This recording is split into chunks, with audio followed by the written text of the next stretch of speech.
طارق چوں بر کنار اندلس سفینہ سخت، گفت کار تو بر نگاہ خرد خطاست۔ دور احمد سواد وطن باز چو می رسیم، ترک سبب ز روئے شریعت کجا رواست۔ خندید و دست خیش به شمشیر برد و گفت، ہر ملک ملک ماست کہ ملک خدائے ماست۔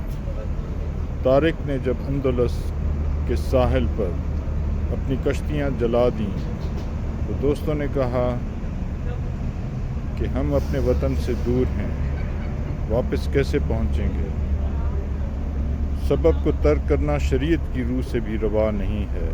وہ مسکرایا اور کہا، ہر ملک ملک ماست کہ ملک خدائے ماست۔ ہر ملک ہماری ملک ہے کیونکہ ہر ملک خدا کی ملک ہے۔ شکریہ۔